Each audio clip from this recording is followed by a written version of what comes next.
¿Cómo están en casa? Muy buenos días, bienvenidos a una nueva semana saludable. Arranca la Junta Médica. Leslie, buenos días. ¿Cómo estás, Paula? Bien, hoy día empezamos con enfermedades poco frecuentes. Las conocidas como enfermedades raras o huérfanas. Así es, parte de ellas. Y básicamente vamos a ver ahora un par de ellas que vienen a ser enfermedades del sistema nervioso. Cómo se pierde pues la movilidad, cómo puede afectar diferentes partes del cuerpo. Y muchas de ellas tienen origen genético. ¿Cómo se llama?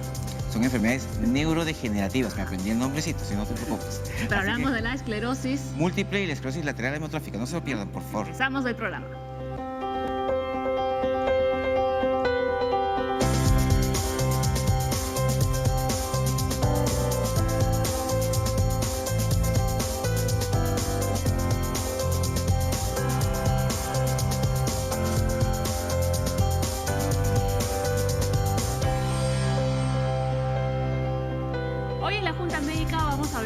De dos enfermedades que están dentro de este grupo que se conoce como enfermedades huérfanas, enfermedades raras, ¿cierto? De repente si le decimos esclerosis múltiple o esclerosis lateral amiotrófica, a mucha gente dirá, pero ¿qué es eso, no? Pero yo de repente, no sé si en Switcher pueden buscar rápidamente la foto de esta mente brillante, ¿no? Bueno, del científico Stephen Hawking, ¿no?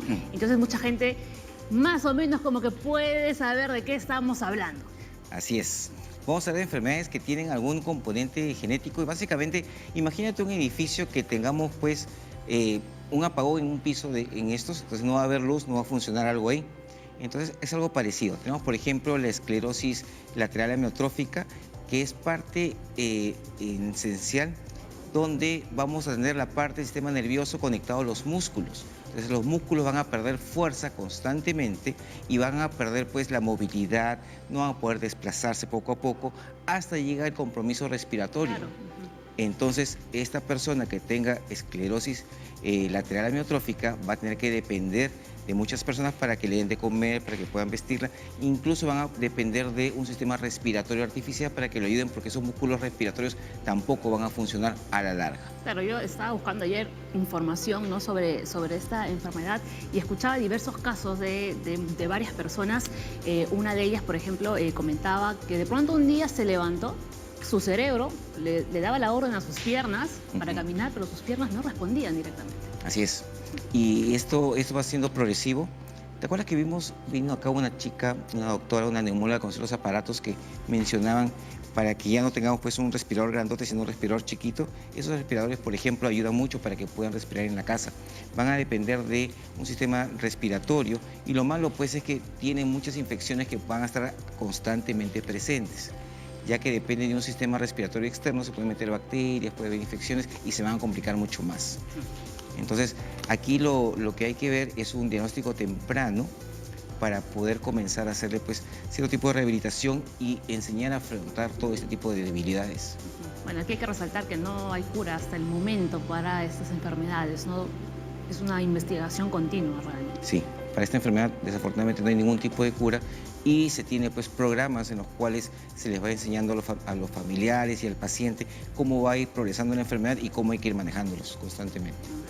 Pero también vamos a hablar un poco de la telemedicina. ¿Qué es la telemedicina? Dirán en casa, ¿y por qué es tan importante y por qué es tan útil para nuestros médicos, sobre todo los que se encuentran, ¿no?, en provincia? Claro que sí, es una herramienta bastante útil porque evitamos varias cosas. Uno, evitamos desplazar al paciente hacia Lima o hacia otra zona y se conversa de colega a colega para ver qué enfermedad tiene el paciente y cómo se le puede apoyar. Por ejemplo, a un paciente que tenga una enfermedad dermatológica y no haya dermatólogo en esa zona, se contacta con un hospital, por ejemplo, de Lima, con el dermatólogo y le explica el caso clínico, le explica qué encontró, cómo se hizo, qué tiene, cuál ha sido el examen físico. Entonces, el colega dermatólogo le va a decir al colega de ella qué puede ser, cómo tratarlo, cómo manejarlo, para que podamos tener pues mayor contacto con los especialistas a nivel nacional. Claro, Interesante. Qué interesante de verdad, y más adelante nos vamos a tener una entrevista con justamente una vocera que nos va a explicar todo lo que es o para qué sirve la telemedicina, que básicamente ya se lo acabamos de explicar ahora con Leslie. Pero vamos a presentar a nuestros invitados. Tenemos hoy día como invitados al doctor Máximo Eduardo, él es neurólogo del Hospital Rebagliati de Salud, y la doctora Yoconda Manacero, ella es genetista del Instituto Nacional de Salud del Niño de San Borja del Ministerio de Salud. Bienvenidos, doctores, y vamos a conversar con ellos bastante y tendido, porque hay muchas enfermedades que son o tienen una base genética y que nos van a explicar pues ahora cómo son y cómo se presentan. Pero de repente, ¿quién nos puede explicar mejor esta enfermedad que un paciente, ¿no? Claro. Y Aura justamente ha conversado con una persona con esta enfermedad. Vamos a ver el siguiente nota.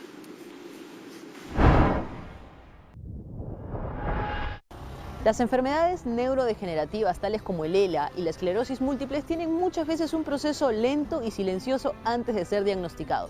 Sin embargo, algunas asociaciones sin fines de lucro han logrado juntar a especialistas en el tema y voluntarios para poder brindar información, charlas, talleres y muchas veces facilitar exámenes médicos para los familiares y posibles pacientes. Por eso, esta Ruta de la Salud buscará conocer a Hecho con Amor y ELA Perú, quienes nos contarán un poco su misión y objetivos para estas enfermedades denominadas raras. También conoceremos a algunos pacientes, algunos casos que se han visto beneficiados con estas asociaciones que muchas veces viven en lugares bastante alejados como lo es San Juan de Miraflores. Así que empecemos.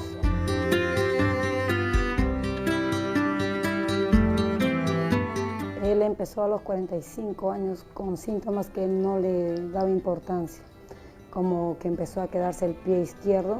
Él caminaba y su pie se quedaba ahí. Y le decía, ve al médico, por favor, quiero que te das cuenta qué es. Le digo, no es normal. Y le sacan una electromiografía y le dicen que era una lumbalgia.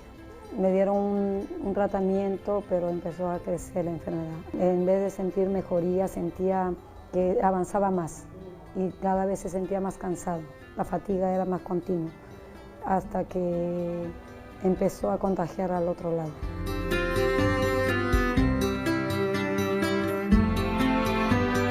Bien, para empezar esta Ruta de la Salud estamos con Gabriela Zárate, que es presidenta de ELA Perú, que nos va a comentar un poco cómo es que se inicia. La asociación tiene trabajando ya 10 años. Se formó en el año 2007 con un pequeño grupo de pacientes y familiares, comandado por Edwin Alcázar, un paciente diagnosticado en el año 2000. Y es en el año 2009 que la asociación se formaliza. La misión de la asociación es realmente brindar orientación temprana y preventiva a los pacientes recién diagnosticados y sus familias. Lo que queremos es que ellos se sientan acompañados para que puedan tener calidad de vida con las terapias, el acompañamiento y saber realmente que esta, a pesar de ser una enfermedad que no tiene cura, puede ser una enfermedad que sí puede ser tratada adecuadamente. Tengo una hermana y ella me dice, Norca, aquí hay una asociación de ELA Perú y ayúdate a informarte más sobre esta enfermedad. Y mi esposo en ese tiempo todavía tenía la manipulación de las manos, al toque vio el Facebook y se contactó con la señorita Graviela. Y ella le respondió ahí a los instantes y ahí es donde que empezamos a tener más conocimiento sobre el tema de lo que es la esclerosis lateral amiotrófica. Nos dieron informaciones, nos apoyaron en lo que es la base de los alimentos, un afiche de donde qué es lo que él tenía que cortar y qué es lo que él tenía que llevar. Cual la asociación nos otorgó el BIPAP, nos ha dado en calidad de préstamo hasta cuando él lo requiera, y también con las terapias, y ahí él ha ido mejorando la calidad de vida. Trabajamos en conjunto con médicos neurólogos, que son los que nos derivan a los pacientes. Tenemos un médico intensivista muy bueno, que también nos ayuda mucho en el caso de pacientes que están con enfermedad un poco más avanzada. Tenemos un maravilloso equipo que trabaja a la par con nosotros, que es el equipo de neumología en el área de ventilación no invasiva del Hospital Loaiza. Y después tenemos a los fisioterapeutas de diferentes campos, que son los que conviven un poco más en el día a día con el paciente, los van, los visitan, y esto es, digamos, vital para que el paciente pueda estar mejor por más tiempo. ¿Cómo las personas que nos están observando pueden acceder a ustedes? Normalmente las personas se comunican con nosotros porque o han sido referenciadas por algún médico que los ha diagnosticado, un médico neurólogo en algún hospital o en alguna clínica, y si ellos saben de la existencia de la asociación, nos los derivan, o en todo caso, después de que son diagnosticados, buscan información en las redes y nos encuentran ahí. Y lo que hacemos es, les enviamos una ficha de registro, que es como una pequeña historia clínica, donde ellos nos dan todos sus datos para que, de acuerdo al estado del paciente, nosotros los podamos orientar de la mejor manera. Es totalmente gratuito, el apoyo que hacemos es siempre gratuito. Nosotros nunca le pedimos dinero o nada a cambio de los pacientes, porque entendemos y porque hemos vivido también lo mismo anteriormente con nuestros familiares. Él ya tiene diagnosticado, así avanzado, 3 años, pero con los síntomas. Ya en abril cumpliría 4 años en abril. Ya él poco a poco empezó a ya no poder caminar solo, empezó a ayudarse con un bastón. Se ayudaba con el bastón hasta que después ya el bastón no era suficiente. Se empezó a ayudar con una muleta hasta que ya fue perdiendo más fuerza. Ustedes en la página web cuentan con unos manuales y algunas instrucciones. Cuéntame un poco qué temas abarcan estos manuales y de pronto por qué es importante tenerlos en la web.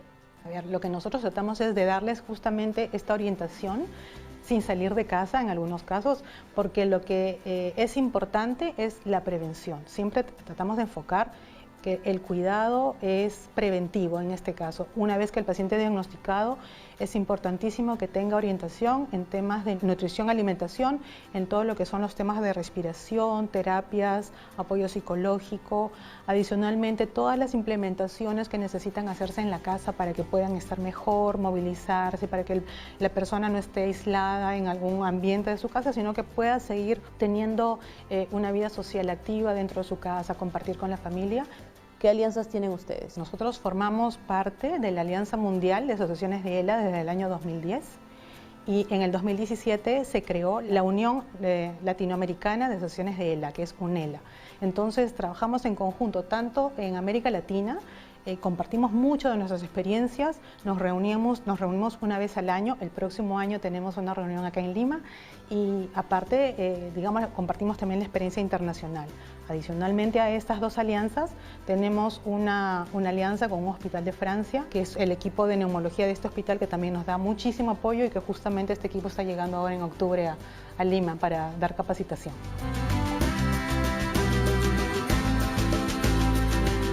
Gracias a Dios tengo una familia maravillosa, que amamos mucho a mi esposo y ellos aman a su padre. Lo que queremos a él es que él se sienta muy bien, porque él para nosotros hace mucho, con su enseñanza, con su valentía de salir adelante, que día a día, como le digo, día a día estás vivo, día a día, gracias a Dios que estás acá con nosotros.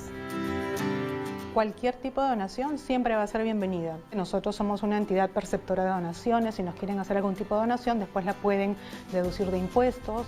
Si es que alguien tiene, por ejemplo, equipos médicos, camas clínicas, sillas de ruedas, cualquier tipo de donación siempre va a ser bienvenida. 3 recomendaciones, 3 puntos importantes que consideres tú y que se las quieras comunicar a las personas que nos están observando directamente a esa cámara. Nuestras recomendaciones siempre van a ser la prevención, de que nunca dejen de asistir a las charlas. Nuestras charlas son gratuitas, cualquier tipo de información siempre estamos dispuestos a colaborar con ustedes, asistir a los controles con los médicos y sobre todo una muy buena nutrición, y el tema respiratorio también es vital, asistir a los controles de neumología.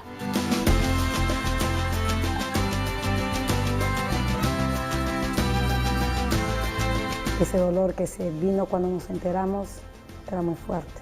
No sabíamos cómo llevar y la asociación nos ayudó bastante en esto.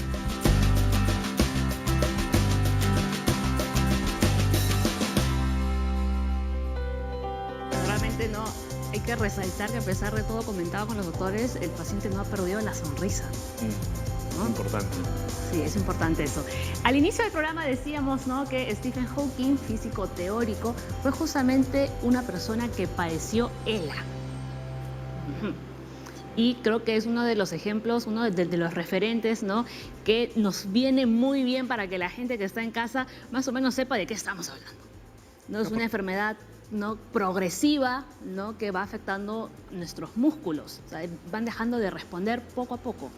Sí.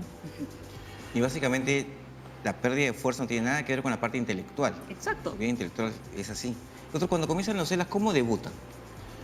No, normalmente, bueno, antes haciendo un paréntesis de los personajes famosos que a veces hacen que enfermedades no muy frecuentes logren notoriedad, ¿no? Uno es Stephen Hawking, pero en Estados Unidos, por ejemplo, un beisbolista famosísimo, Lou Gehrig, también le dio ELA, y incluso en Estados Unidos la enfermedad lleva su nombre, ¿no?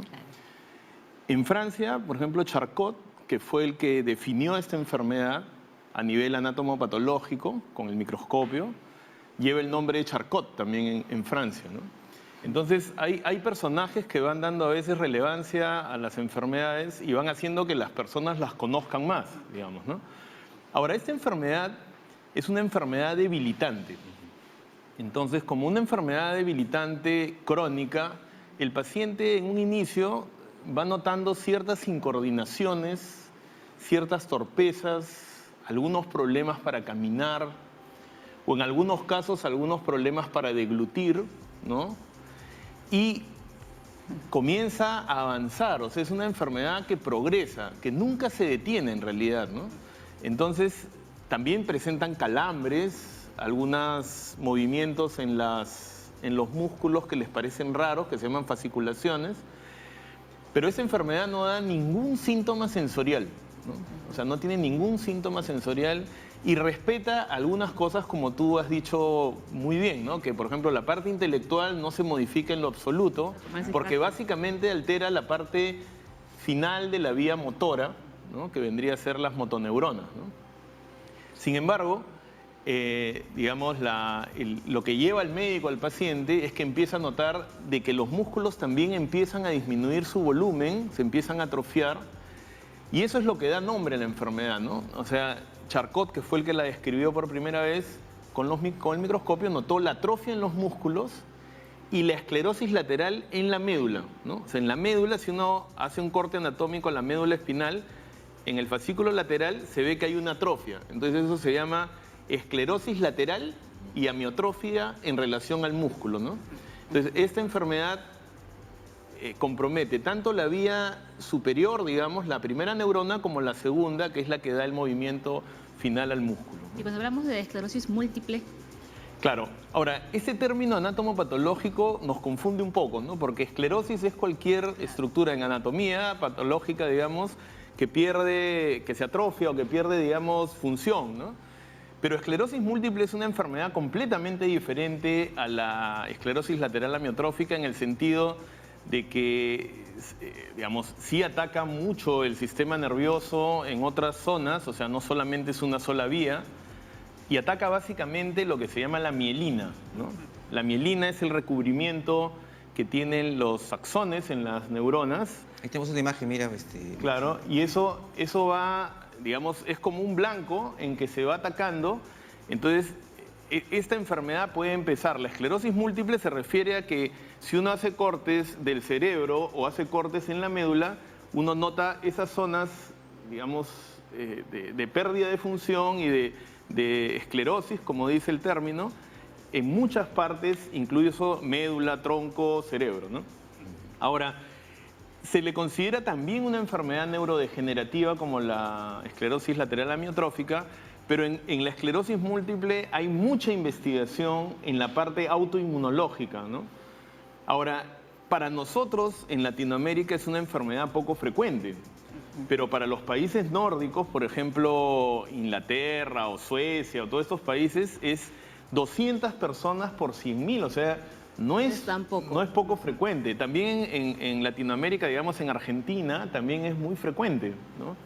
Entonces, en el caso nuestro, no lo vemos, o sea, nuestro caso tiene una prevalencia que no es muy alta, que es 1 o 2 por 100.000, pero sin embargo está viendo con las técnicas de resonancia magnética y con las técnicas en que las personas también van enterándose cada vez más, se va haciendo mucho más frecuente verlo en los hospitales o en los consultorios, ¿no? Muy bien. Vamos a continuar con las explicaciones de los médicos, pero antes tenemos la música, por si acaso, todo el rato, hay que quitarla. Vamos a poner el dato 3. A ver, ¿qué dice? La mayoría de los casos de ELA se presenta de manera aleatoria, sin antecedentes familiares o factores de riesgo. Exacto. O sea, el ELA, o sea, sí hay unos ELAs que son familiares, por si acaso, ¿no? Sí hay ELAs que son, hay familias que sufren de esta enfermedad. Y siempre en la historia clínica, si alguien ha sufrido de esta enfermedad, hay que colocarlo, ¿no? O sea, es un dato importante. Pero existe un ELA, que es el esporádico, que es el que vemos normalmente, donde tú no puedes detectar con claridad un desencadenante, digamos, obvio, ¿no? Por supuesto, hay mucha investigación en eso, se está asociando algunos problemas, sobre todo en la parte intestinal o en la parte, digamos, de protección oxidativa que tienen y que podría dar ciertas predisposiciones, pero no hay claramente una causa, y en ese caso la persona que tiene ese tipo de ELA no se asocia mucho con que le dé ELA a sus familiares, digamos, ¿no? Ese tipo de ELA, ¿no? Que es el más frecuente, que más o menos es el 85% de pacientes, ¿no? ¿Yoconda? Claro. No, bueno, sí, la mayoría de las enfermedades raras o huérfanas, que así las conocemos, tienen una causa genética. En este caso, las dos que se han mencionado no se ha definido una causa, ¿no? Hay muchos factores que son los que ha mencionado el doctor Max. Ya después hablaremos un poquito más en general de las enfermedades raras o huérfanas. Sí, en caso de ELA es poquito la gente que tiene por componente genético, ¿no? 5 o 10%. Sí, es un porcentaje pequeño, pero sí, ahí en ese caso sí hay una agregación y hay una, digamos, una predisposición incluso dominante para el desarrollo de estas enfermedades, ¿no? Quizás, por ejemplo, una enfermedad que afecta a la motoneurona y que es, bueno, que antes era muy conocida, es la polio, ¿no? Claro. Entonces, quizás para el público uno puede hacerse una idea de lo que es la polio y cómo dejaba las extremidades, sobre todo porque la polio atacaba más el asta anterior. Entonces se ve claramente cómo queda un miembro que se comienza a atrofiar, pero en este caso queda como una secuela, ¿no? En el caso del ELA, eso empieza a verse progresar, ¿no? Entonces, pero el dato es eso, que empieza a disminuir incluso de peso y comienzan las extremidades a atrofiarse, pues, ¿no? Los músculos empiezan a perder su calidad, digamos, de fuerza, y finalmente eso es lo que lleva a los pacientes aunque su inicio es a veces bien insidioso, ¿no? O sea, va poquito a poquito, ¿no? Y a pesar de que lleven un tratamiento, o sea, no se paraliza, o sea, ¿la enfermedad va a continuar siempre? Claro, hasta ahorita, tanto en la esclerosis múltiple como en la esclerosis lateral amiotrófica todavía no existe una cura. Quizás donde se ha adelantado más es en la esclerosis múltiple, ¿no? Donde, si bien no hay una cura tampoco, como se conoce mucho más el factor autoinmunológico, en eso se está trabajando mucho, pero en la esclerosis lateral amiotrófica hubo algunos intentos de dar algunas medicinas, el Riluzole, por ejemplo, pero han mostrado muy poca efectividad, ¿no? En general, en la actualidad podríamos decir que no existe un tratamiento que detenga la enfermedad, pero no quiere decir que la enfermedad no tenga tratamiento en el sentido de que lo podemos apoyar con rehabilitación, con las técnicas, pues, de respiración que nos han mostrado. Además tiene que ser muy personalizado. Claro, y también, por ejemplo, técnicas para poder deglutir adecuadamente. Exacto. O se les coloca finalmente una gastrostomía. O sea, hay muchas formas en las que tú vas cuidando al paciente y vas haciendo que esta enfermedad, que de por sí es muy penosa, tanto para los pacientes como para la familia, logren mitigar un montón de la sintomatología y de los problemas que van surgiendo en el día a día de estos pacientes. Claro. ¿no? Claro. Y realmente ahí es cuando empiezas a valorar cosas que de repente para nosotros ir a ver un atardecer, pues es como, ¿no? Claro. Cualquier cosa, pero ellos realmente cómo lo valoran, ¿no? Sí. O sea, cuando estamos en esas situaciones, ¿no? Leslie. Así es. Doctora, ¿qué enfermedades de este tipo ve usted más frecuentemente? Bueno, yo trabajo en un instituto donde atendemos niños, ¿no? Entonces, en el contexto de las enfermedades raras y huérfanas, el instituto trabaja con diferentes tipos de patologías, pero no estas dos que hemos mencionado, ¿no? Estaba más de 20 a 40, más en adultos. Sí, es un poco más en adultos. Exacto, se ve en adultos. Entonces, en el instituto donde yo trabajo se atiende una población pediátrica, donde sí es cierto que las enfermedades raras y huérfanas ahora están siendo alcanzadas por un diagnóstico que antes no era posible, ¿no? Se ha establecido unos paneles de diagnóstico genético a nivel molecular por secuenciamiento genético, pero de ciertas patologías. Por ejemplo, tenemos un panel de diagnóstico de cardiopatías congénitas y cosas que antes no se podían diagnosticar ni hacer un diagnóstico de precisión, ahora sí están al alcance, pues, de la población que atendemos, ¿no? Igual tenemos otro panel de más de 70, casi 80 genes para diferentes tipos de enfermedades raras y huérfanas que están dentro de las anemias aplásicas o parecidas, como por ejemplo anemia Fanconi, Black-Van-Diamond, Wiskott-Aldrich, una serie de patologías que se investigan y que es necesario definir un diagnóstico de precisión porque de ello va a depender el tratamiento. Generalmente van a trasplante de médula, ¿no? Entonces habíamos mencionado que las enfermedades raras y huérfanas se llaman así por eso, porque son raras, porque su número en términos numéricos, pues no hay muchos casos, pero sí es importante hacer el diagnóstico, porque en la medida que los diagnostiquemos y definamos un diagnóstico preciso, pues vamos a darle un tratamiento. Si bien solo un pequeño porcentaje tiene tratamiento medicamentoso, existen otros tratamientos, por ejemplo, quirúrgicos o, por ejemplo, pues tratamientos donde se le va a hacer todo un seguimiento o cuidados, terapias, incluso la medicina paliativa, ¿no?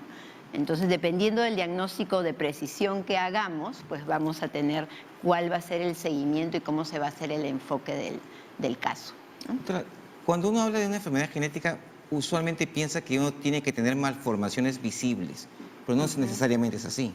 No necesariamente es así. Una cosa es la definición de malformaciones congénitas, que significa presentar algo que puede ser diagnosticado al nacimiento y que se trae, ¿no?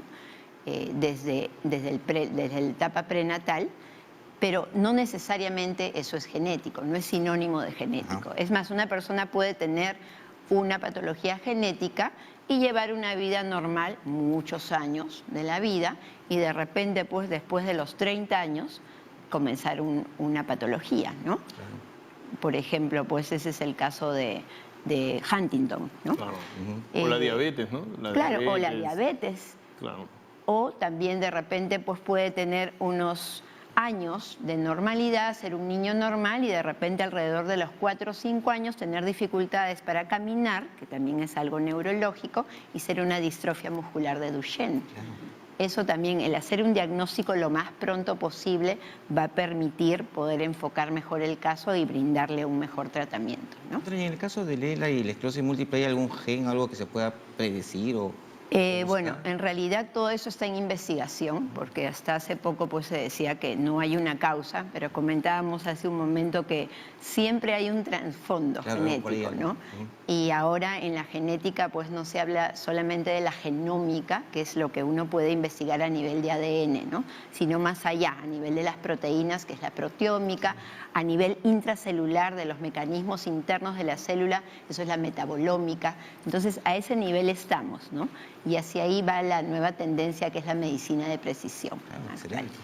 Claro, lo que es importante en las dos enfermedades que estamos viendo neurológicas es que probablemente exista alguna predisposición genética, pero el ambiente juega un rol, digamos, ¿no? O sea, parece, por ejemplo, en el caso de la investigación más importante, por ejemplo, en esclerosis múltiple, parece que la vitamina D o el hecho de tener, digamos, poco sol, digamos, como en las zonas nórdicas, en que partes del año... Entonces, hay factores que probablemente hagan de que su parte genética se exprese de una manera, o alguna infección viral o bacteriana, claro. Entonces, efectivamente hay un componente, pero tiene que haber alguna...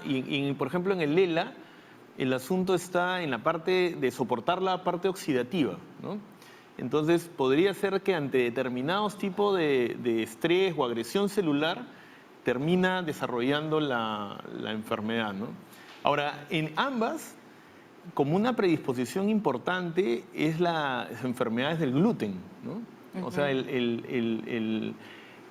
esto que es la enfermedad celíaca, y en algunos casos incluso de ELA y de esclerosis múltiple se les ha retirado el gluten y han mejorado, ¿no? Incluso se han curado. Entonces, siempre hay esa, y que se sabe pues que también esto del gluten tiene algo genético, ¿no?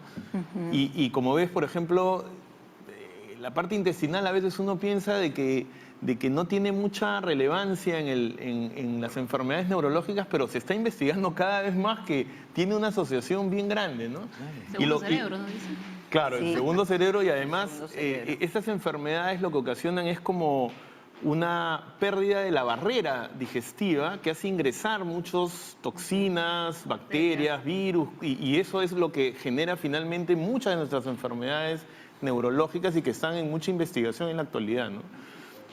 Entonces, detalles de ese tipo y la integración entre ambos aspectos, tanto el ambiental como el genético, es lo que da respuesta probablemente a estas enfermedades que realmente es muy difícil prevenirlas, ¿no? Claro. Porque son muchos factores, ¿no? Pero que quizás el avance, así como en cáncer o en enfermedades cardiovasculares, donde la medicina ha avanzado muchísimo, probablemente en un futuro cercano tengamos más respuestas para lograr una prevención y una ayuda más directa a estos pacientes. Claro, justo una de las cosas que ha pasado hoy día ha sido el Premio Nobel de Medicina, ¿no? Que están hablando sobre, han descubierto cómo las células sienten si hay oxígeno o no en el ambiente a la parte de la metaboloma y se convierte pues en una célula aeróbica o anaeróbica y aprovecha el oxígeno que tiene para trabajar. Por supuesto. A ese nivel vamos a llegar, va a ser excelente. Pero sin perder a las personas, ¿no? Obviamente. Porque a veces los mecanismos como que nos hipnotizan a los médicos, pero seguimos teniendo al paciente que está frente a nosotros y nos exige respuestas y nos exige, digamos, algo que podamos ayudarlo, ¿no? O comprenderlo en alguna medida, ¿no? Sí. Sí, yo creo que eso es importante. Bueno, dice que ese descubrimiento además va a ayudar, ¿no?, para reforzar estrategias contra la anemia, el cáncer. Sí, va a estar excelente. Porque Sí. Bueno, esos niveles. estamos en vivo, ya lo saben, y bueno, estamos recibiendo consultas. Nos llamó por teléfono Alex desde Cajamarca, doctores, y les pregunta, si tuviera esclerosis, ¿qué consecuencias tendría en el futuro? Ya. Ahí no nos está especificando Claro, qué tipo de bien, esclerosis, exacto, porque te digo que está estas dos nos comienzan a confundir. Pero mira, yo aprovecho esta pregunta para hacer una diferenciación importante entre las dos enfermedades, ¿no? La esclerosis lateral amiotrófica, al comprometer nuestra parte, digamos, muscular y nuestra parte de fuerza, genera un problema grave en las personas finalmente, que es que no pueden hacer el fuelle para poder respirar, ¿no? Entonces, quizás, si tuviera esclerosis lateral amiotrófica, el camino es un poco más corto para que presente complicaciones graves, ¿no? Que incluso podrían ocasionarle la muerte, ¿no? En cambio, la esclerosis múltiple es una enfermedad que prácticamente acompaña a las personas por muchísimos años, ¿no? A veces puede ser 20, 30, y no se considera directamente, excepto algunas variantes que son un poquito más agresivas, no se considera que es una enfermedad que te lleve directamente a complicaciones graves de muerte, ¿no? Lo que sí, las dos discapacitan a las personas, y en este caso lo que tendría que ver, si es que tuviera, por ejemplo, algún tipo de las esclerosis, en que probablemente va a perder capacidades para trabajar o para hacer sus actividades de la vida diaria, o va a tener una discapacidad que muy probablemente va a avanzar a lo largo de los años, ¿no? Y a eso nos tendríamos que preparar, ¿no? Así es, muy bien. 10:32 de la mañana, tenemos que hacer obligatoriamente una pausa en el programa, pero ya regresamos con más.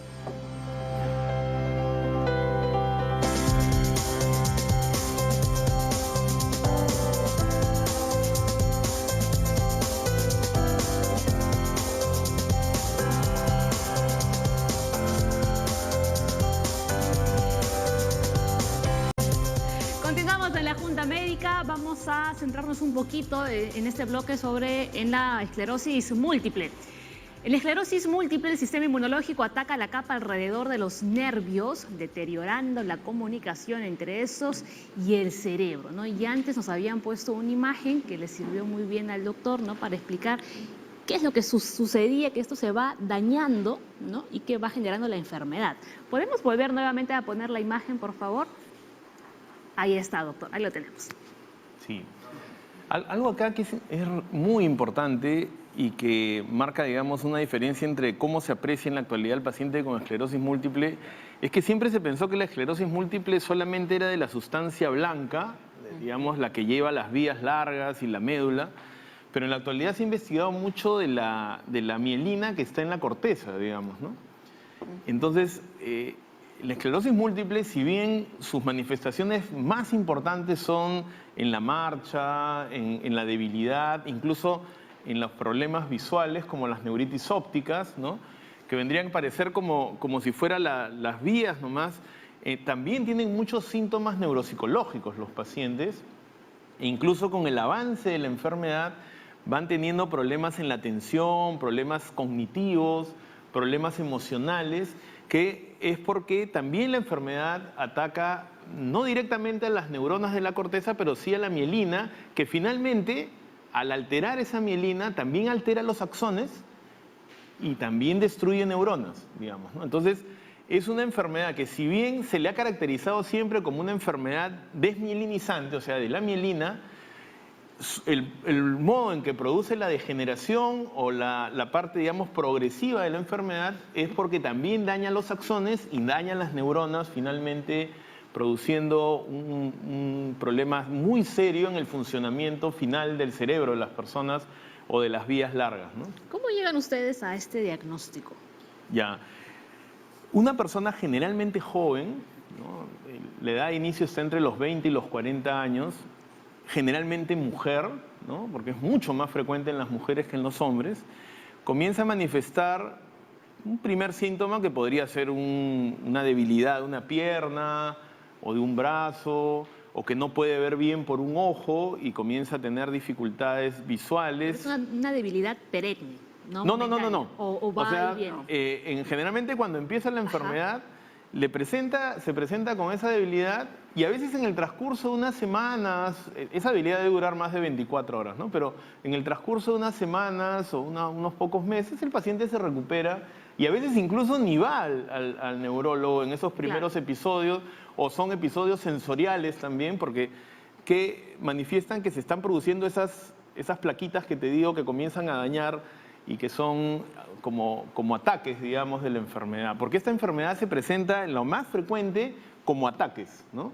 Como recurrentes, ¿no? Y que mejoran, ¿no?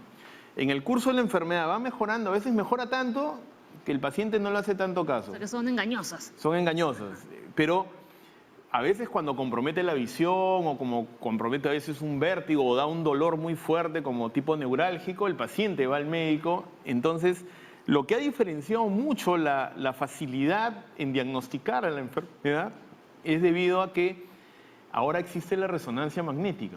Entonces, esa prueba, bueno, que no está al alcance de todos los peruanos porque es un poco costosa, sin embargo, en las instituciones o en los centros neurológicos se tiene acceso a esas pruebas, y esta prueba es la que te ayuda mucho a definir esas lesiones, y sobre todo las lesiones que captan gadolinium, que es una sustancia que permite ver dónde se está dañando la barrera hematoencefálica, que es justo donde ingresan estos elementos autoinmunes para destruir un poco el sistema nervioso, ¿no?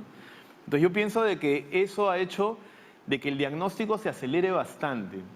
Pero tú tienes que, para diagnosticar esclerosis múltiple, para responder tu pregunta, tienes que tener algunos episodios en el tiempo y esas imágenes que te ayuden a definir que esto está avanzando también en el espacio, digamos, ¿no? Y tú incluso podrías tener una lesión y no te dio ningún síntoma. Pero yo, si periódicamente le tomo resonancias al paciente, podría detectar que esa enfermedad sigue avanzando a pesar de que no le da tanta sintomatología, ¿no? Entonces, ahora los neurólogos en la actualidad tenemos muchos más elementos, herramientas, pero si bien tenemos esas herramientas, ninguna todavía nos define 100% qué es la enfermedad, ¿no? Pero al menos ya nos acercamos al diagnóstico, pero mucho, que antes era una observación clínica que duraba a veces años, ¿no? En cambio ahora lo podemos hacer con más rapidez. Y luego vamos a hablar, ¿no?, del tratamiento en sí. Pero antes, Leslie. Sí, no, quería mencionar que una diferencia es que en la esclerosis lateral amiotrófica como que todos los músculos dejan de funcionar y aquí es como que en parches, ¿no? Claro. Puede ser arriba, quizás en la esclerosis lateral amiotrófica también empieza a veces por un lado, puede empezar, pero el avance siempre es progresivo, no viene por episodios, ¿no?, como en esta otra, y lo otro es de que solo se altera un sistema en la esclerosis lateral amiotrófica, que es la motoneurona, ¿no?, superior e inferior, pero solo es el sistema motor. En cambio en la esclerosis lateral, en la esclerosis múltiple vemos que puede ser la visión, puede ser sensorial, puede ser un vértigo, o sea, puede ser muchos síntomas diferenciados, ¿no? O sea, ese también te ayuda mucho en la cuestión de diferenciar las dos enfermedades, ¿no? ¿Y los niños, doctora, también hay así enfermedades genéticas de ese tipo?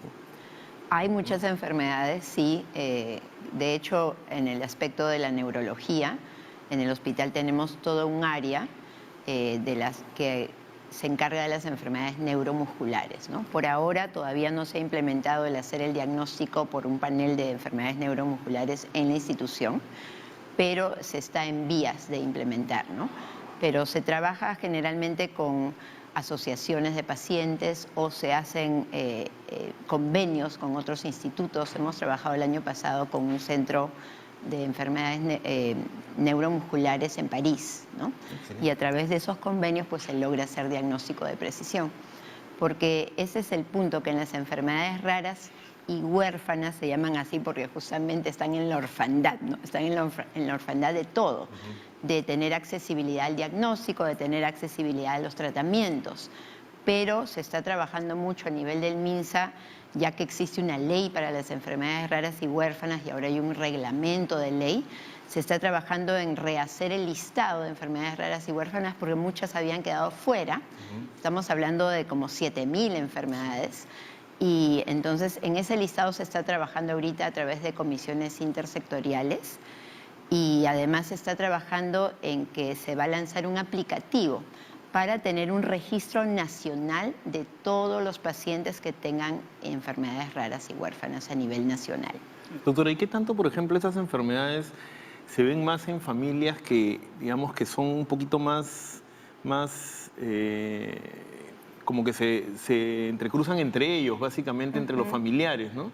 Bueno, O sea, hemos tenido se ve casos. mucho más frecuente este tipo de patologías ya yendo al Claro, plano genético. Desde el punto de vista genético, bueno, si bien no todas, pero la mayoría de las enfermedades raras y huérfanas son de causa genética.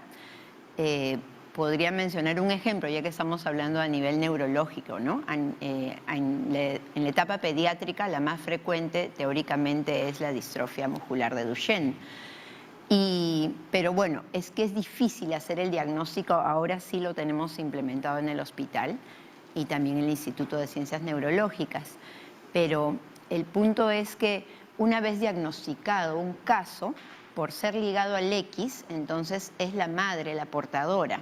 Eso es lo más probable, no necesariamente, porque a veces son mutaciones nuevas. Pero hemos tenido casos, teníamos una familia donde los 3 hijos varones estaban afectados, ¿no? Entonces, hacia eso también tenemos que trabajar. No solamente es llegar al diagnóstico de precisión, sino que luego esto se complementa con un asesoramiento genético que involucra al paciente y a toda su familia y explicarle cuál es el riesgo de que esto se repita en un siguiente hijo, ¿no? Entonces, en eso consiste el asesoramiento genético y eso va a depender de la localización de esa mutación, si es que está en un cromosoma sexual o si está en otro de los cromosomas, que es un autosoma, y si el tipo de mutación puede ser dominante o recesiva. Claro. Justamente comentar, doctora, porque hay muchos clanes, muchas etnias que solamente tienen parejas entre ellos mismos. Se casan o se Exactamente. Sí, eso, claro, esos propician más que aparezcan esas enfermedades. Más casos. Sí. Por eso antes en la antigüedad decían, si te casabas con tu hermana o salía un niño con muchas, podrían salir niños con algún tipo de malformaciones o algo así, es porque la genética de uno es imposible que en teoría tengas pues una relación con tu hermana, tengas un hijo, entonces ahora sí hay etnias. Claro, esa es la explicación porque hay consanguinidad, ¿no? Y al haber consanguinidad, y eso ocurre en muchas poblaciones de nuestro país, cuando son centros poblados muy pequeños, donde definitivamente, claro, hay pocas familias y se van a repetir casos de la misma enfermedad, ¿no? Y eso lo vemos con regular frecuencia. Hay un lugar, por ejemplo, en Colombia, que ha sido investigado por el doctor Lopera, que es una comunidad completa que tienen el Alzheimer y que es en ese lugar es donde tienen ese gen y entre ellos se lo tienen, pero incluso han hecho investigaciones en esa comunidad porque es muy frecuente el Alzheimer, por ejemplo, y es justamente una comunidad que anduvo un poco apartada, ¿no? Endogámica. Sí, exacto. No, y en nuestro país, de hecho, hay toda una investigación que está a cargo de neurogenética, de ciencias neurológicas, donde se ha definido que hay todo un nicho de enfermedad de Huntington y está en Cañete. Ah, sí, claro. Pues, en esa zona. en esa zona también. Exacto, sí. Los judíos ashkenazí también, ¿no? Claro, que tienen y que también se mezclan un poco entre las familias, ¿no? Sí. A ver, doctores, hemos recibido otra consulta. Erika ha escrito al Facebook de la Junta Médica, dice, mi hermano tuvo la enfermedad de esclerosis múltiple. ¿Podré tener la misma enfermedad? A veces tengo debilidad muscular y adormecimiento en la cara. Claro. Cuando un hermano o hermana ha tenido la enfermedad de esclerosis múltiple, sí existe un mayor porcentaje, digamos, de probabilidades de que un hermano tenga la enfermedad. Eso sí es cierto, ¿no? No es tan alto en relación a la población general, pero si fuera gemelo, por ejemplo, si fuera un gemelo, claro, digamos, ahí el riesgo es de 30 a 40% de tener la enfermedad, entonces ahí sí es bien alto, ¿no? Pero, de hecho, que si tu padre o tu madre tuvo la enfermedad o alguno de tus hermanos, y son estas enfermedades, como hemos hablado hace un rato, que la genética es bien compleja, podría ser que si la familia estuvo expuesta a agresores similares, digamos, podría ser que alguno de la familia lo desarrolle, ¿no? Sí es cierto de que existe esa predisposición, pero no es tan alta por si acaso, solo cuando son gemelos, ¿no? Muy bien. Otra consulta, Caro, tengo ELA. ¿Qué probabilidad hay que mi hijo también la tenga? No tengo antecedentes familiares. Claro, entonces esto debe ser una de esas esporádicas, ¿no? Exacto. Sí, entonces no hay tanta posibilidad que su hijo. Ahora, algo importante es que en el ELA no modifica para nada la actividad sexual de un paciente. Al igual que no modifica para nada el control de la orina, ni el control de la defecación, y tampoco el movimiento de los ojos, ¿no? Esas son cosas bien interesantes que se dan en esta enfermedad. Entonces, una persona con ELA puede tener hijos y no necesariamente esos hijos van a tener la enfermedad. Y lo otro es que ninguna de estas dos enfermedades es contagiosa tampoco, ¿no? O sea, no es contagiosa, y lo otro es que tampoco hay una alteración genética, así como en la hemofilia o como en esas enfermedades que la persona casi con cierta seguridad va a tener una predisposición a que su hijo tenga la enfermedad, ¿no? Sí. ¿Se podría hacer algún tipo de descarte, doctora? Por el momento todavía no hay definido un diagnóstico genético de precisión para estas dos patologías que hemos dicho, ¿no? Sí para muchas otras, claro, pero en este caso específico no. Muy bien. Claro. ¿Has visto, Máximo, alguna vez un paciente adulto mayor con ese tipo de cosas? Claro, por supuesto, también puede empezar. Ahora, mira, yo te voy a hacer una advertencia con respecto a las dos enfermedades que han escogido hoy día, ¿no? Han escogido la esclerosis múltiple y la esclerosis lateral amiotrófica, ¿no? Pero en el Perú, en realidad, hay otra enfermedad desmielinizante que tiene una frecuencia bien grande, que es la enfermedad de Vick, ¿no? Que es la neuromielitis óptica. Entonces, esa enfermedad sí yo la he visto en personas incluso mayores, ¿no? Y es una enfermedad que se parece un poco, incluso fue clasificada en un inicio efectivamente como si fuera una esclerosis múltiple, pero ya se sabe de que tiene marcadores y una forma de, digamos, de presentación y todo, que caracteriza básicamente porque pierden la visión, o sea, tienen neuritis óptica y tienen lesiones en la médula, ¿no? O sea, también son desmielinizantes las lesiones, pero el ataque es diferente, digamos, al sistema nervioso, ¿no? Pero en esa enfermedad sí yo he visto en pacientes incluso mayores producirse, ¿no? Pero la esclerosis múltiple, cuando ocurre en una persona más joven, la progresión es mucho más lenta y la recuperación del paciente es mejor porque como es joven todavía tiene mucha más vitalidad para recuperar, como se puede remielinizar, ¿no? En cambio, cuando le da a un paciente ya un poco mayor, es un poquito más agresiva porque esa capacidad de recuperarse no es tan, o sea, no se puede hacer con tanta facilidad, ¿no? Sí, ese es lo que ocurre, ¿no? Bueno, Leslie, la nota. Sí, creo que sí. Yo creo que vamos a ver una nota de Aura. Vamos a ver ahora otra enfermedad neurodegenerativa. Adelante, por favor.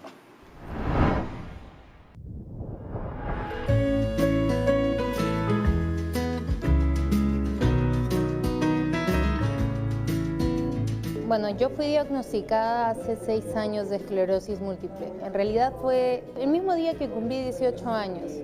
Y uno de mis doctores fue el que me dijo de que existía una asociación. Yo tenía un poco de temor, la verdad es que tenía muchísimo miedo de llegar a un lugar donde no sabía cómo iba a encontrar a las personas.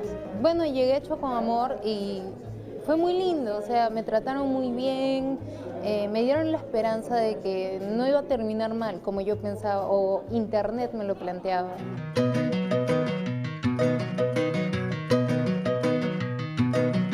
Bien, para continuar con esta ruta de la salud, ahora estamos con María Lourdes Rodríguez, que es presidenta de Hecho con Amor, que es una asociación que se enfoca básicamente en la esclerosis múltiple. En mayo cumplimos 12 años y se creó porque me dio esclerosis múltiple a mí.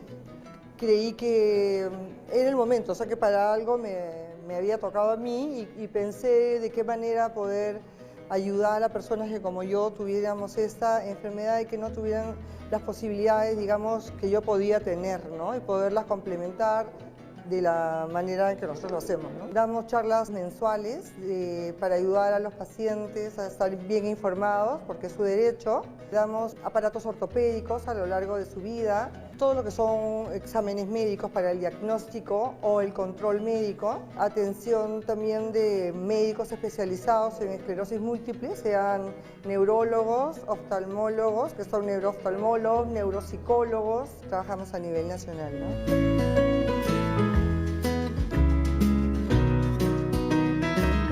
En un inicio fue horrible porque me sumergí en una depresión terrible, muy aparte de que mi papá falleció el año pasado. Sin embargo, los mismos miembros de la asociación me ayudaron a salir de ella, me impulsaron a ir al psicólogo, a que reciba en principio mis medicamentos porque yo no quería. Y creo que eso es parte de la rebeldía de una joven, pero la asociación estuvo allí. Me estuvieron ayudando, insistiéndome que pudiera asistir a mis terapias y todo ello. Y bueno, sigo viva. ¿Cómo las personas pueden acceder a ustedes? También sé, como mencionó, que se enfocan mucho en las personas que vienen de provincia. Nosotros trabajamos sí, a nivel nacional, hacemos descartes.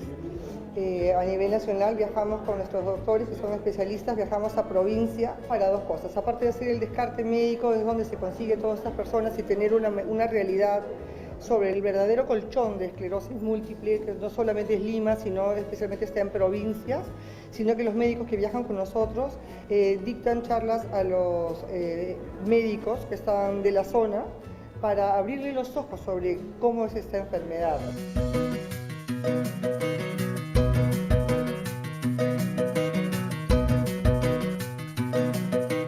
Todo es gratis. Nosotros hacemos miles de eventos para que no tengan ningún problema en recibir lo que nosotros podemos entregarles según las necesidades y lo que nosotros podamos tener. El teléfono de la asociación es 4x4-514. 4x4-514. El correo electrónico es bien facilito, es hechoconamor@hechoconamor.pe.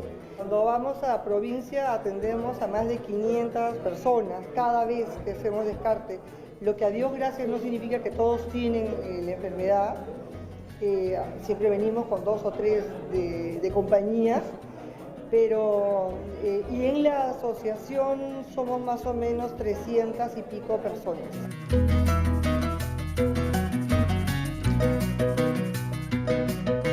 Nos permite conocernos entre nosotros mismos. Podemos ver a personas que tienen lo mismo que nosotros y pueden decir que sí nos entienden. Entonces, yo creo que se debería seguir difundiendo la asociación. Y ahora para saber, para estar enterados, qué eventos se vienen, qué actividades se están realizando, de qué manera también las personas que de pronto nos están observando podemos colaborar con ustedes. En nuestra página web hay un link que dice donar. Si le dieras clic sería bestial. Recibimos desde 10 soles o lo que pueda. Sería para nosotros genial que nos llames por teléfono y nos digas a lo mejor tengo una silla de ruedas, una cama clínica, nosotros la arreglamos, la ponemos bonita y la entregamos. Eso para nosotros sería genial.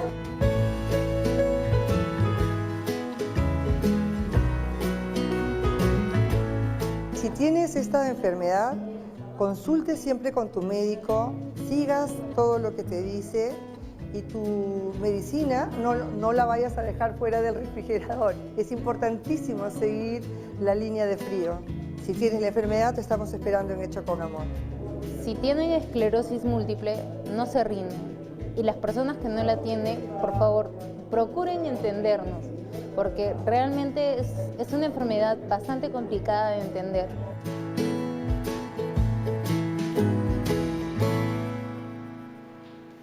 Muy Muy bien, escuchábamos ahí, ¿no?, a la señora Rodríguez, ella decía, es importante, ¿no?, que tomen siempre sus medicamentos, pero también es importante la labor que hacen ellos, ¿no?, porque estas asociaciones son valiosísimas realmente, no solo para los pacientes en sí, sino para los familiares. Sí, lo que pasa es que un paciente, cualquier paciente con estas enfermedades, tiene que pasar primero por un proceso de aceptación, ¿no? O sea, la tengo. Y después lo otro que a veces no tomamos en cuenta es que el paciente se expone con su enfermedad, ¿no? Entonces, cuando los vemos ahí en estos lugares, el paciente se está exponiendo, pero después se comienza a dar cuenta que la ruta que él sigue ya la siguen otros y que el aporte de los demás le ayuda a comprender mejor lo que tiene, a saber qué posibilidades tiene. Motivan mucho a veces que hablen entre ellos o invitan a profesionales para que les expliquen cosas y entre varios es mucho más sencillo asimilar y salir adelante, digamos, ¿no? Porque recordemos que muchos pacientes pues empiezan a perder la movilidad, dejan de ser independientes, dejan de trabajar, dejan su círculo social. Entonces, qué importantes son estas asociaciones, lo vuelvo a repetir, ¿no? Porque de verdad que justamente encontrar estos grupos de apoyo es básico, es fundamental cuando uno atraviesa por este tipo de enfermedades. No, y lo otro es que estas enfermedades producen casi, podríamos decir, una catástrofe económica en el paciente, sobre todo si es de todo lo psicológico. Claro, si es el cabeza de familia o si es una mujer trabajadora que tiene... Y lo otro que tienen que enfrentar son los costos de los tratamientos, ¿no? Que a veces también las instituciones los cubren o no los cubren y entre ellos tienen que estar a veces viendo cómo podrían hacer para lograr tratamientos mucho más efectivos, ¿no? Entonces yo sí creo que son fundamentales las asociaciones, ¿no? El asunto es quién las lidera, quién les da una buena, digamos, perspectiva. Eso es a veces iniciativas de personas que o han tenido un familiar o ellas mismas lo han padecido, ¿no? Y lo hacen de forma gratuita, que no cobran por brindar la información. Eso es interesante, ¿no? Muy bien. ¿Nos vamos a la pausa? Nos vamos a la pausa y ya regresamos con más aquí en la Junta Médica. Les vamos a contar en qué consiste la telemedicina.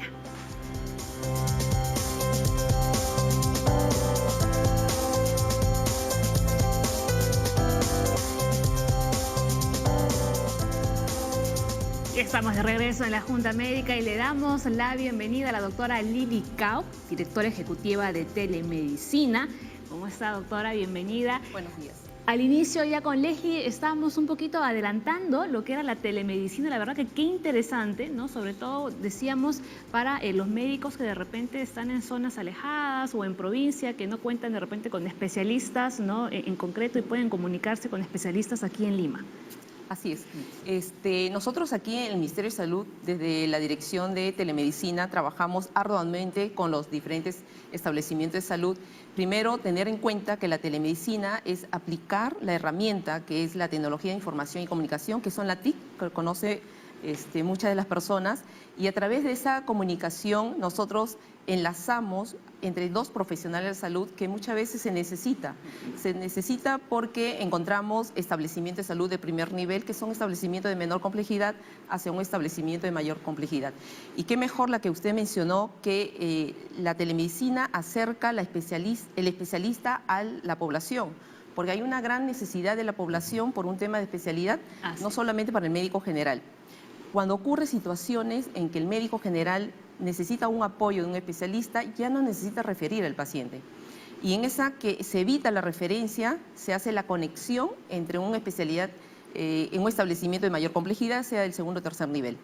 En esa situación, nosotros hablamos de un teleconsultante, que es el médico general, es aquel que solicita la consulta, y el otro lado, que es el teleconsultor, que es el médico que responde ante esta consulta. Y en ella nosotros trabajamos mucho en diferentes especialidades. Hoy en día tenemos una gran necesidad en temas de pediatría, un tema de ginecobstetricia, también de cardiología, endocrinología. Todas estas especialidades forman parte de un equipo en el cual la población, sobre todo en las zonas alejadas, tiene una necesidad en cuanto a morbimortalidad. Nosotros hemos visto que en las zonas alejadas las patologías que aumentan es generalmente las necesidades pediátricas y el tema de ginecobstetricia. Sobre todo tenemos muchos casos de embarazos en adolescentes. También aplicamos mucho la telemedicina en las situaciones de referencia. Hay un aumento de referencias de primer nivel justamente porque solicitan una especialidad. En cuanto a ese sistema, nosotros con la telemedicina evitamos que esta gran población, que estamos hablando más o menos más del 60% de pacientes que deberían ser referidos por falta de especialista, se atenúa y se trabaja con telemedicina. Y eso es un aporte, al final termina en un ahorro no solamente para el Estado, sino para el bolsillo de la población, ¿no? Porque claro, el paciente... porque evita que se traslade Exacto. hasta aquí.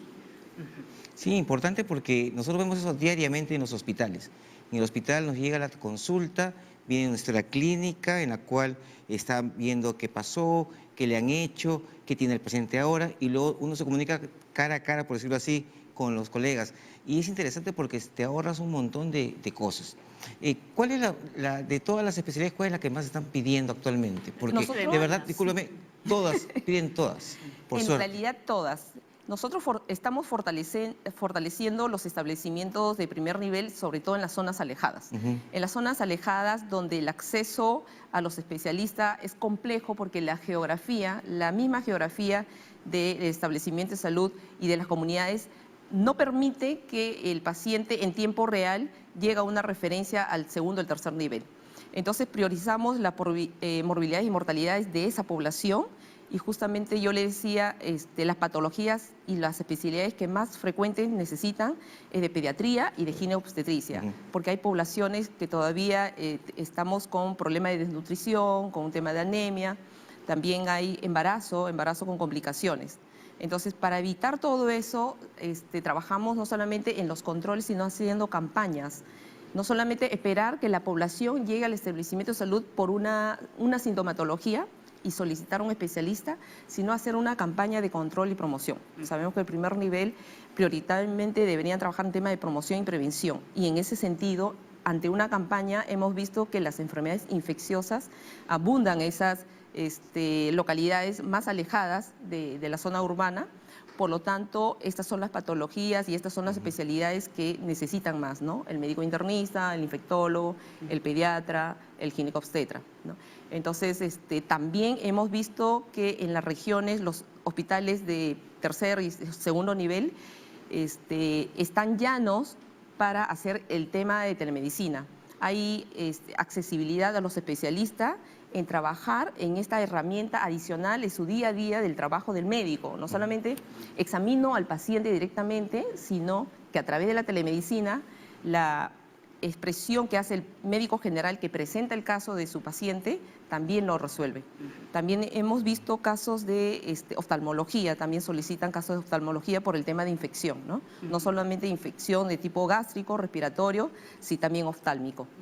¿La telemedicina ya se encuentra a nivel nacional o está implementándose todavía en algunos lugares de nuestro Nosotros país? podemos decir, gracias a Dios, del Ministerio de Salud, que las 25 regiones del Perú ya cuentan con el servicio de telemedicina. Sin embargo, tenemos que en las regiones cantidad de establecimientos de salud que el tema de conectividad no llega. Entonces, un equipamiento básico para que funcione el tema de telemedicina entre un establecimiento y otro establecimiento es la conectividad, es la red. Más que el equipamiento básico, porque el equipamiento básico es una laptop, una computadora, unos parlantes, los audios y la cámara. Entonces, con eso uno ya puede utilizar la telemedicina y hacer las conexiones para atender al paciente. Sin embargo, la geografía y la conectividad en zonas muy remotas, muy alejadas, no llegan. Entonces, ese es el problema que tenemos aún todavía para que se conecten todos los establecimientos de salud.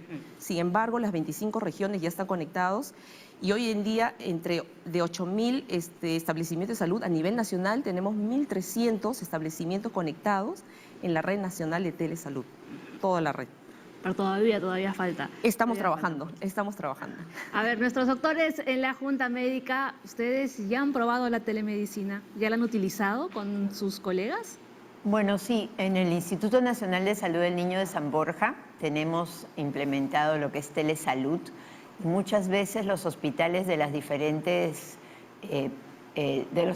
departamentos, provincias del Perú, se contactan a través de este sistema para coordinar, por ejemplo, la referencia de un paciente que nace en otra región del país y que necesita ser derivado, por ejemplo, a esta institución, ¿no?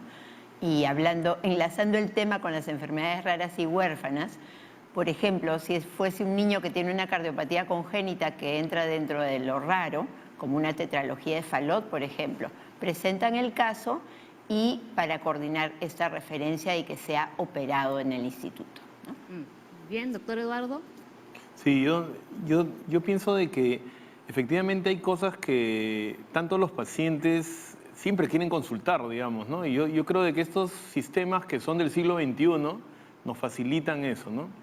Y en la parte médica hay cosas que puede hacer un médico en una posta, que es hacer una buena historia clínica, preguntar bien al paciente, examinarlo y dar esos datos al especialista es de una utilidad increíble para poder hacer las derivaciones, sobre todo, ¿no? O las consultas, ¿no? Sí me parece un sistema muy importante y que puede desarrollar a nuestro país bastante y evitar muchos movimientos de pacientes innecesarios, ¿no? Claro. Eso me parece importante. Ahora, doctora, ¿estas consultas se hacen en vivo o no? Sí. En esas consultas se hacen a través de la telemedicina y teleconferencia, a través de la pantalla. Es en vivo. Es en vivo. El paciente está con el médico y al mismo tiempo el médico se contacta con el especialista. Así es. Hay dos situaciones. Una le llaman asíncrona y una síncrona. La síncrona es con el paciente en vivo, directamente con la consulta al médico especialista. Y por otro lado, hay posibilidad de que el médico tratante, cuando hace el examen físico al paciente, en ese momento le dice al paciente, usted retorne en una segunda cita, porque en ese momento no tiene la conexión directa con el médico. De ser así, ya el médico general ya tiene el examen físico y clínico. Por lo tanto, la telemedicina lo puede hacer en un segundo momento porque no es una situación de emergencia. Lo que sí nosotros estamos trabajando fuertemente es las referencias, aquellas que el médico general cree que es una referencia y se hace la referencia porque hoy en día vemos que más del 50% de las atenciones, no en todas, se hace referencias. Y producto de ello sí necesitamos que se haga una teleconsulta previamente, porque conversaba fuera del set con la doctora, que es genetista, y decía, cuando viene un paciente con cardiopatía congénita, muchas veces la teleconsulta se hace a través de un cardiólogo en pediatría, que es el especialista. Y no hacemos una teleconsulta también con el especialista que es en genética. Claro. Y me decía la doctora, es posible que a través de esta especialidad en genética decía que no necesita una referencia para un tema de cirugía, sino para un tema de observación, porque probablemente tiene un síndrome que por más que yo le haga una cirugía, este paciente no va a evolucionar bien. Y ha habido casos así, por lo tanto nosotros en telemedicina aplicamos telejunta médica. No solamente una especialidad, sino diferentes especialidades. Exacto. Lo que sí tengo que agradecer a la doctora del Instituto Nacional del Niño, que sí nos apoya mucho en hacer el tema de telemedicina por las grandes necesidades que hay en la población. Básicamente por eso, ¿no? Y otros institutos que trabajamos con nosotros, por ejemplo, el Hospital del Villa El Salvador, ¿no? El EVES, que trabajan con nosotros en tema de telemamografía. No solamente hacemos telemedicina para teleconsultas, sino telemedicina en tema de telediagnóstico.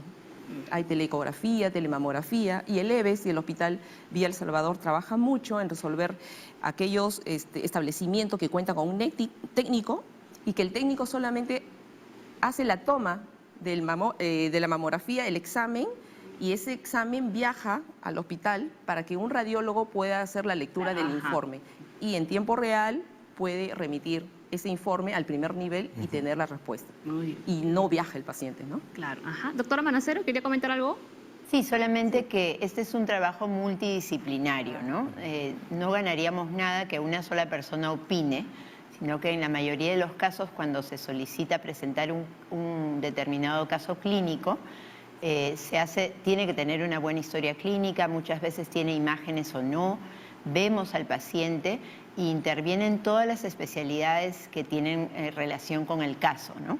Y de acuerdo a eso, pues se toman las decisiones. O muchas veces se les brinda el soporte y los médicos en provincias, sin necesidad de tener que transportar al paciente a Lima, pues pueden continuar.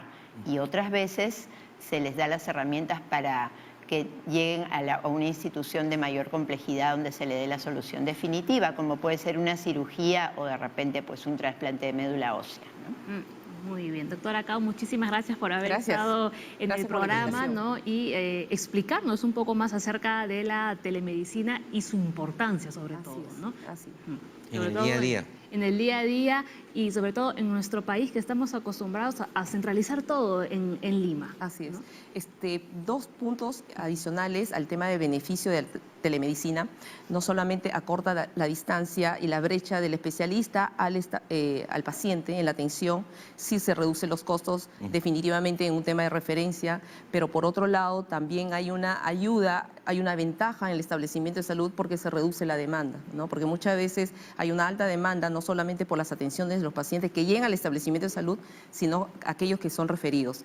Y una tercera también que es de relevancia, importancia, es a los profesionales de salud, porque los profesionales de salud se retroalimentan de los casos que se presentan tanto el primer nivel, segundo nivel, y entre ellos hay una articulación de conocimientos, ¿no? De competencias, y eso va a mejorar para el tema de calidad y oportunidad de atención de la población. Es una especie de capacitación. Autocapacitación.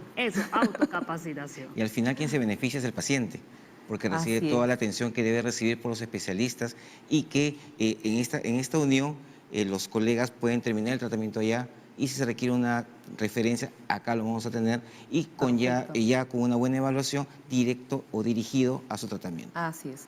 Nada, invitarlos a todos los establecimientos de salud y a los médicos que se integren a esta red nacional de telesalud y que esto va a beneficiar no solamente del ámbito de la población, sino parte de los establecimientos de salud y el propio profesional. Ahí estamos todos. Y finalmente el Estado, que es Sí, ahí todos. estamos todos. Muy bien, agradecemos a la doctora Lili Cao, directora ejecutiva de Telemedicina, por haber estado aquí en la Junta Médica. Doctora, muchísimas gracias.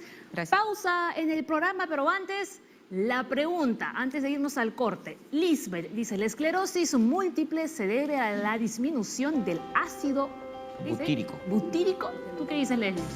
No sé, vamos a verlo después de una pausa. Después de la pausa lo averiguamos y regresamos con más aquí en la Junta Médica.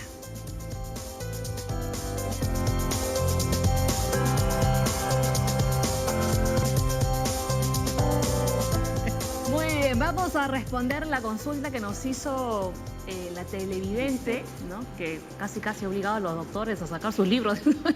De bioquímica. Sí. La esclerosis múltiple se debe a la disminución del ácido butírico. A ver, explíquenos eso. Butírico. A la disminución.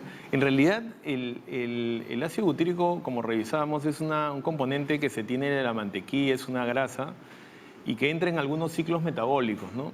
Pero no hay nada demostrado en realidad con respecto a este componente de la nutrición.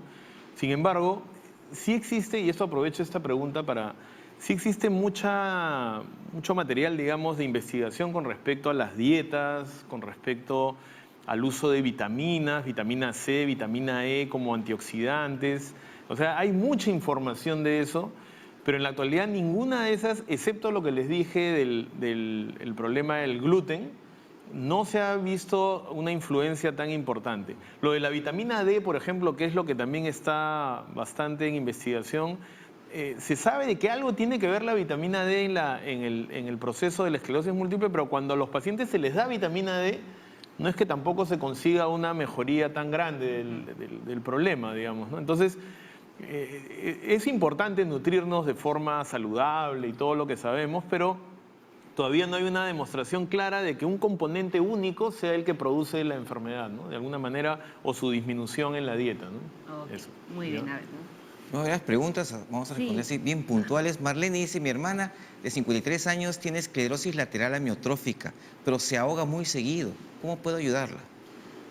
Cuando ya la paciente se está ahogando, significa que tiene probablemente un problema ya en la deglución, porque siempre producimos saliva, entonces si hay problemas deglutorios se podría estar yendo hacia la vía respiratoria y eso ya indica que necesita una atención especializada en prevenir que no vaya a haber una aspiración o que durante la noche vaya a haber algún problema, sobre todo porque uno está un poco más echado, podría haber un problema de mayor aspiración. Entonces ahí lo que se recomienda es que la cabecera la tenga un poquito más alta. Y lo otro es que si ya es por un problema respiratorio, es urgente que acuda a una emergencia o algún lugar donde puedan ayudarla, ¿no? Porque esta enfermedad sí puede producir problemas en el fuelle y podría incluso comprometer la vida, ¿no? Habría que ponerle quizás una sonda nasogástrica o una... O una sonda o una gastrostomía, si es que... Pero como es la saliva, entonces, aunque tú les pongas eso, a veces la saliva sigue haciendo aspiraciones, entonces ahí se les pone una traqueostomía más bien, ¿no? Y se le aísla un poco la vía respiratoria y ya previenes de que no vaya a haber una aspiración. Y si es que necesita ya algún componente de ayuda respiratoria, ya tienes la vía para poder hacer eso también, ¿no? Sí, es que vaya a consulta rápido con su médico tratante. Exacto. La siguiente consulta es de Margarita. Mi esposo tiene esclerosis múltiple desde 1999, pero en 2015 le dijeron que tenía mielitis transversa cervical. ¿Qué tratamiento debe llevar? Claro, lo que pasa es que en la esclerosis múltiple, por si acaso, hay un síndrome que se llama el síndrome aislado, ¿no?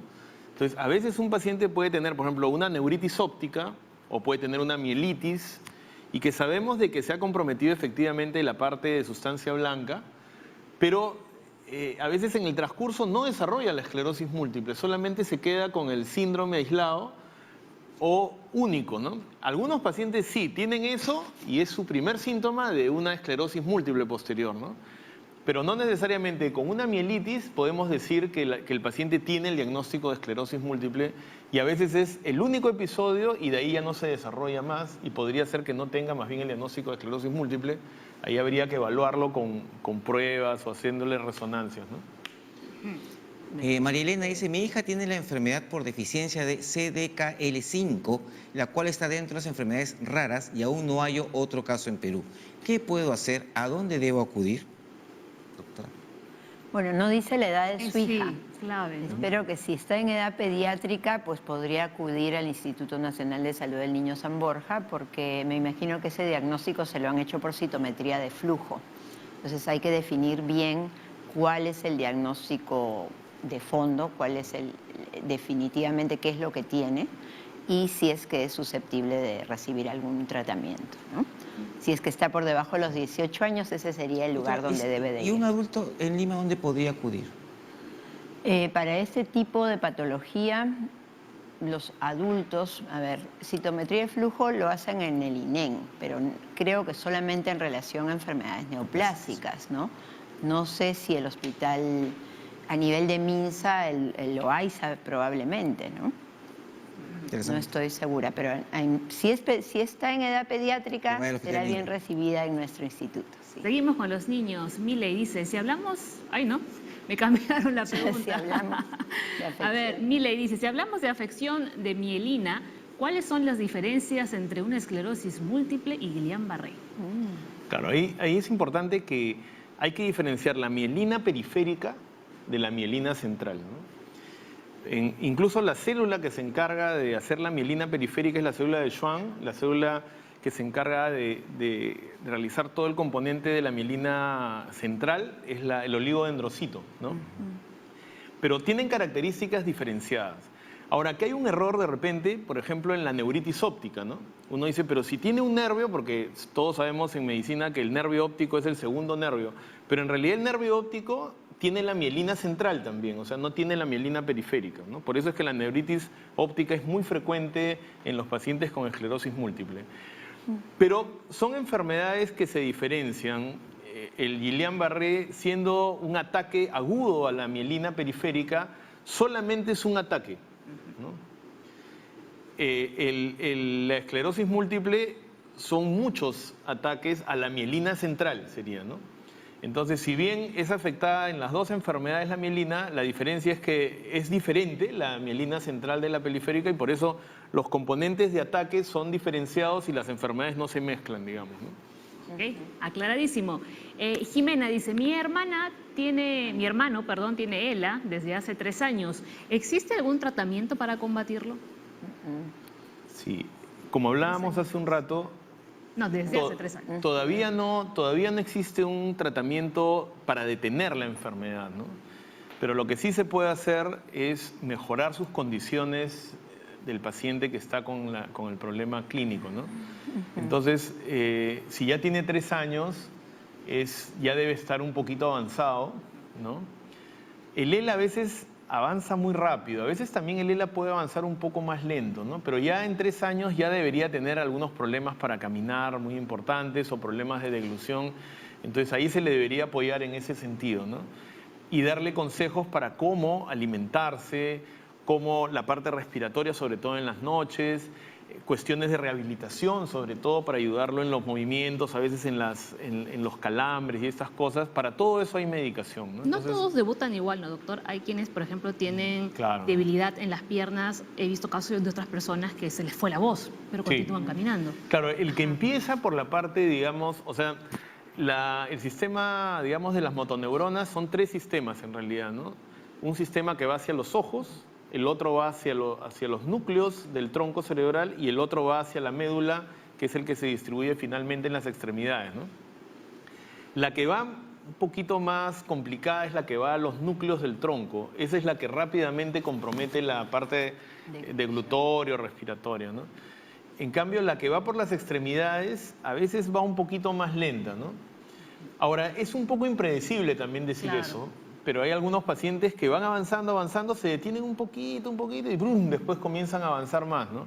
Y la rehabilitación es lo que los ayuda a mantenerse físicamente también un poquito mejor, ¿no?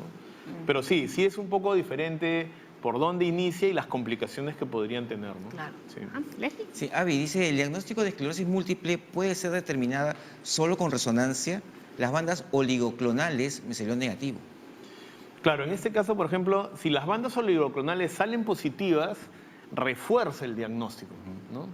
Porque significa que se está produciendo el fenómeno inmunológico ahí adentro del sistema nervioso, pero siempre esas bandas oligoclonales tienen que hacerse bien. O sea, a veces no se realizan, tiene que ser en un centro que lo hagan con determinados tipos de métodos, ¿no?